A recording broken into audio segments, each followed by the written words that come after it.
Hello leaders, Patrick Jinks here, leadership and strategy coach and president of the Jinks Perspective. This week on both the Leadership Window podcast and this YouTube channel, I want to talk with you about what riding a motorcycle can teach us about leadership. Let's cue it up.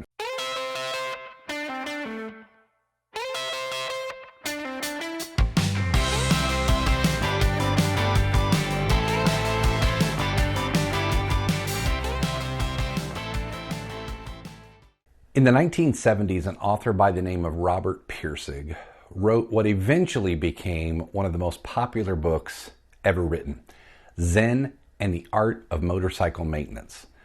I had heard about the book most of my life, but only read it relatively recently on the recommendation of my son, who I think had read it in high school. I highly recommend it. It's very unique. I would describe it as part autobiography, part metaphysics, part philosophy, and part mental health commentary. It actually, by the way, has very little to do with motorcycle maintenance. So instead of calling this episode Zen and the Art of Motorcycle Maintenance, because that's already taken, we'll call this Motorcycles and the Art of Leadership.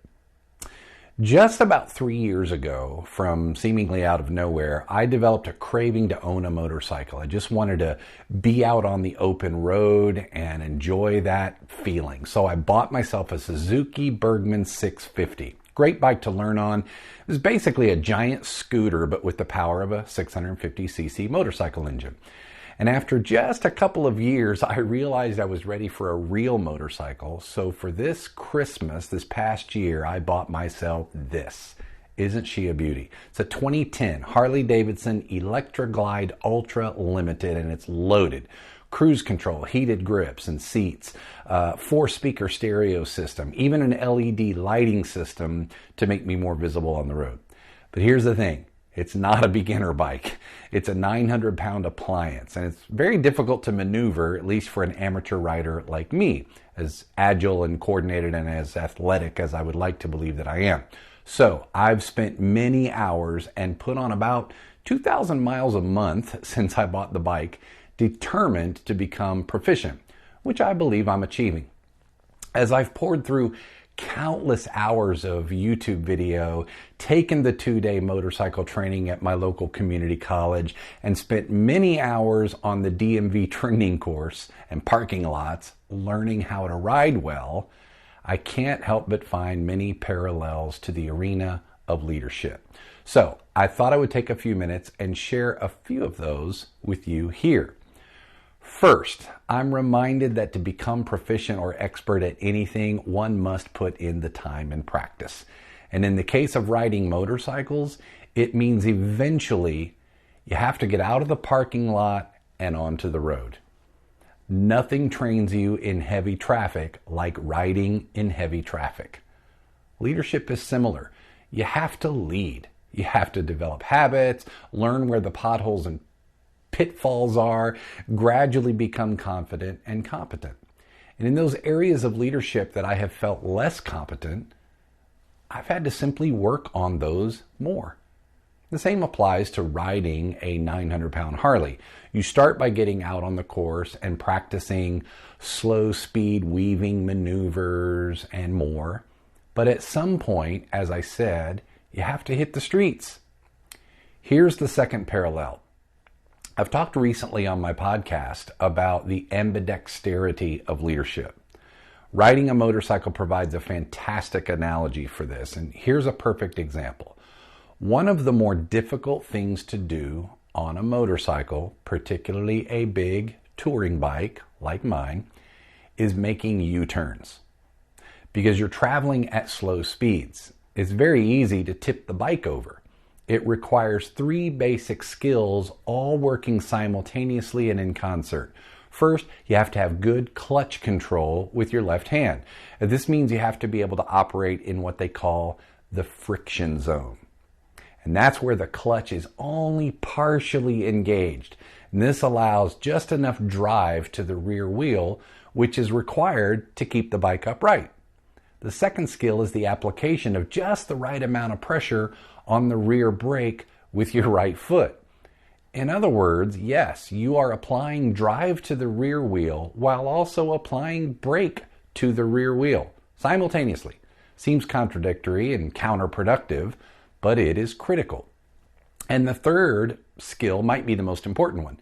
You have to train your head and eyes to look behind you where you want the bike to end up. And this is far more difficult than you might imagine.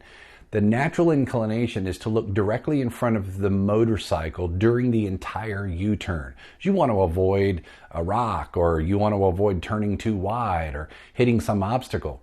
But as I'll explain in the next tenet, the reason you must turn your eyes and head toward your ultimate destination before the bike gets there is that the motorcycle will go where you are looking. But for now, back to the ambidexterity concept. All three of these motorcycle skills are required simultaneously. Clutch control, rear brake, head and eyes. Leadership is the same way. Leaders have to be able to see the big picture, think strategically, and cast vision. Simultaneously, they must pay attention to the detail. Leaders have to foster relationships with the people inside the organization while also managing those relationships with external stakeholders. Leaders have to navigate the political waters of the business and the community while also monitoring and improving the processes and systems that make the business run. In other words, a leader cannot rely on charisma alone. No more than a leader can rely on their ability to analyze data or build complex Excel spreadsheets. There's a lot of dexterity required. Now, onto that third tenet I mentioned. The motorcycle goes where you are looking. A rider learns this the hard way, even after watching hours of YouTube video. Here's the deal. When you're on the bike and you see a pothole, you must acknowledge the pothole and then immediately shift your eyes and gaze toward an alternative route required to avoid the pothole. You cannot fixate on the pothole. Guess what you do if you do that? You hit the pothole. The motorcycle will go where your eyes are focused and fixated every single time. When you're making that U-turn, if you fixate on the ditch, your bike will go straight into the ditch. Leadership is the same way. Your organization will go where your vision is focused.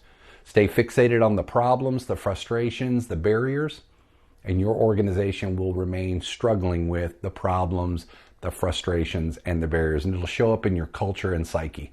A leader must focus the vision not only for themselves, but for everyone in the organization. Here's tenet number 4. I've mentioned this to some degree already, but I want to emphasize it. You must train your technique. In some ways, riding a 900-pound motorcycle is similar to riding a bicycle. Once you're up to speed, things are easy. The bike just balances itself. But those slow speed maneuvers require lots of time, and there's really only one way to become proficient at riding a motorcycle. You must put on the miles.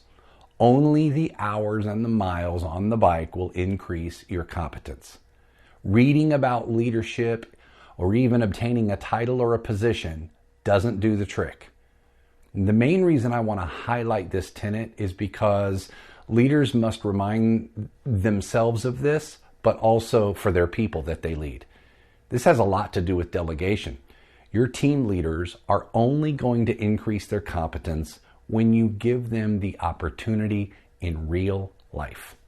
At some point, you have to let them off the obstacle course and off the parking lots and into traffic. This means you have to make it okay to make mistakes. Here's the thing about a big touring bike. You're going to drop it at some point. It's just going to happen. It weighs 900 pounds, and the minute that front brake dips and that wheels turn just slightly beyond the point of no return at a slow speed, when it comes to the weight of the bike will go down. You can't hold it up. The most experienced riders out there drop their bikes pretty frequently.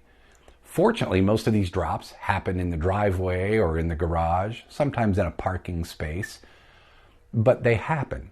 This is why these big motorcycles have crash bars that protect the engine and all of the plastic parts. The manufacturers know that you're going to drop the bike from time to time. Leadership is the same way. What are your organization's crash bars? Does your board have your back? Do you have your team's back?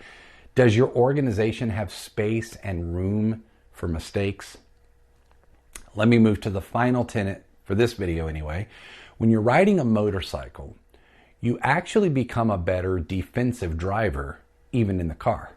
And the reason is that you learn to expect the unexpected. When you're riding down the road and that car is waiting to pull out onto the street from that driveway or that intersection, the motorcycle rider must expect that that rider is going to fail to see them, must expect that that driver is going to pull out in front of them. Does it happen every time? Of course not, but it does happen. I saw professionals warn me about this in countless YouTube videos, and within just a few weeks of riding, I experienced it several times firsthand. For some reason, even though my bike is huge and white and has LED lights, drivers still can't see me sometimes.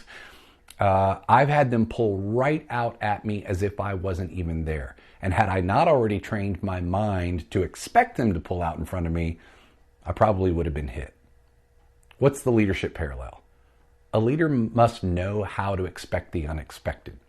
This is a bit of a balancing act because we just mentioned previously that it's important not to fixate on the negative. However, vision includes the ability to see potential trouble ahead and position the organization for continuity. One example for this, when riding a motorcycle, is what they call seeing through the curve. So when you're on a bike and you're navigating a curve at whatever speed, regardless of how steep it is, it's best accomplished when the rider's eyes are focused well ahead at the curve's horizon, not at the wheel directly in front of you. A heavy motorcycle requires a lot of stopping distance. So when you're looking through the curve, you're more likely to spot that pothole or that deer if you're looking well ahead into and through the curve. What is the curve in your organization's journey? What is ahead in that curve? One final note about the book, Zen and the Art of Motorcycle Maintenance. Robert Pirsig received 126 publisher rejections before the book was finally accepted by a publisher.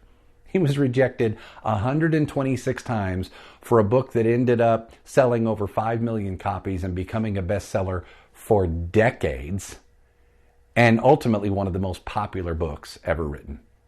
Don't let your leadership get derailed by failure. Those are going to happen. They're going to happen for those that you lead as well. Keep leading. That is the Jinx perspective for this week. I hope it's been helpful. It's funny how many things can teach us about leadership. If you would like to explore ways that the Jinx perspective can help you or your organization achieve greater clarity, simplicity, or alignment in your mission work, let's talk. You can book a free discovery call with me by clicking the link that's always in the video description below these videos that we produce. And also, if you haven't already subscribed, make sure you subscribe to this YouTube channel, even if you're subscribed to our mailing list. You do that by hitting the subscribe button below. And don't forget to include the bell icon so that you're notified when new episodes are released. And as always, I hope you'll share this episode with a friend or a colleague that you think might enjoy it or find it helpful. And we'll see you here next time.